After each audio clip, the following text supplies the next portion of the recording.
हम आपके बीच आए, हमें लगा कि केस को दबा न दिया जाए, लोग डरे इससे अच्छा है, क्योंकि नेताओं के भीतर इन सब ये सब मुद्दा ही नहीं बचा।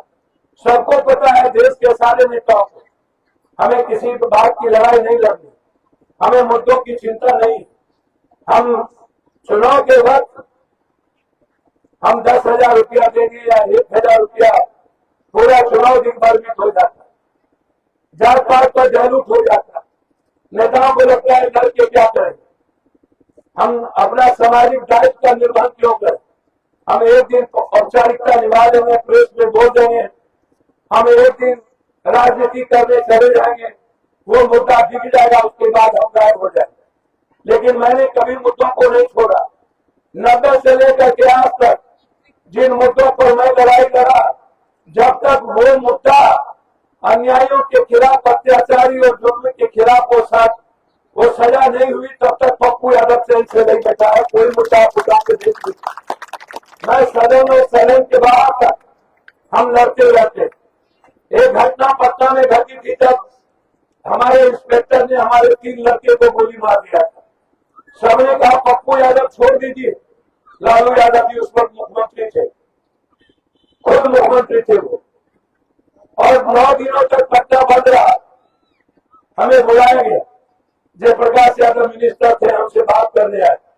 मैंने कहा पहले उसकी गिरफ्तारी हो, तब कोई सवाल होगा। नहीं होगा, 12 दिन हो गई मेरी गिरफ्तारी हो, हमको गिरफ्तार करके जेल भेज दिया। हम 28 दिन भूख हड़ताल पर आ गए, फिर भूख हड़ताल के बाद हमको पीएमसीएच भेजा गया। हम 38 दिन भूख हड़ताल पर आ गए, पानी तक नहीं पिए। अंत में कंप्रोमाइज हुआ, राम मूर्ति जी हमको पानी पिला करके उपवास तोड़े। लालू यादव जी जब तक गिरफ्तार नहीं किया, तब तक पप्पू यादव पानी भी नहीं किया और देश से नहीं निकला। मैंने कभी भी मैं राजनीति नहीं करने आपको आता। आज भी मैं यहाँ आपके बीच, हम उस परिवार के लिए आए जिस परिवार ने अपने जिंदगी को खोया, अपनी उम्मीद खोया, अपने सपने को खोया, अपने विश्वास को खोया। वो समाज, जिस समाज को आज अलग थलग कर दिया गया।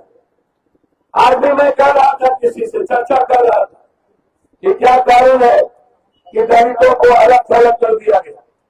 माइनॉरिटीज को अभी आपको आश्चर्य होगा, 1 सप्ताह के अंदर ये लोग महिला आरक्षण बिल लाने जा रहे हैं। 1 सप्ताह के अंदर महिला आरक्षण बिल लाने जा रहे हैं। आपको आश्चर्य होगा, सरकार ने एक निर्णय लिया था जब हम नहीं थे, जब डिलिमिटेशन हो जाएगा, जब 800 सीट का डिलिमिटेशन हो जाएगा, तब हम महिला आरक्षण बिल लाएंगे। अब ये सरकार साजिश रच रही है कि हम महिला आरक्षण बिल लाए, और पप्पू यादव टाइप के जितने भारत में लोग हैं जो यहाँ पर आवाज या देश में आवाज उठाते, उसकी सीट को महिला करके पप्पू यादव जैसे लगभग लड़ने वाले लोगों की सीट को महिला करके उसको चुनाव से वंचित किया जाए। ये लड़ाई, ये कल शायद हो सकता है ये लोग बदमाशी करे, हमें सुबह ही निकलना होगा। क्योंकि जब आपने तय किया था कि डिलिमिटेशन आएगा, 800 सीट को बढ़ाए जाएंगे, यह लोकसभा इसलिए बनी थी कि 800 सीट होंगे, तब 33% महिला होगी, जिसमें आरक्षण की बात भी होगी।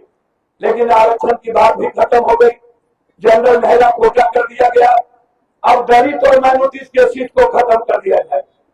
जितने दलित और माइनॉरिटी सीट है, जो लोग लड़ाकू हैं, लगभग वो सीट महिला हो जाएगी।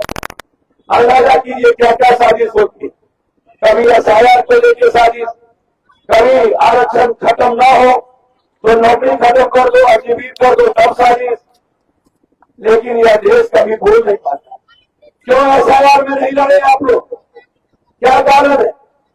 कहा आप नहीं निकले? क्यों दलित SC EBC निषाद पड़ा के वक्त क्या मुसलमान का नाम छोड़ा गया? मुसलमान का नाम तो 300 भी नहीं छटा, नहीं लड़े। आरक्षण के सवाल पर आप नहीं लड़े, अजीबीत के सवाल पर आप नहीं लड़े, आप कभी नहीं लड़ते हैं। डर हमें नरेंद्र मोदी जी या किसी CM PM या नेता से नहीं है, डर हमें आप लोगों से है कि आप लोग किसी को साथ नहीं देते। हमें कोई डरा नहीं सकता इस दुनिया में, लेकिन आप लड़ना नहीं चाहते। पता नहीं खत्म हो जाए। हमने केस को फाइल कर दिया है।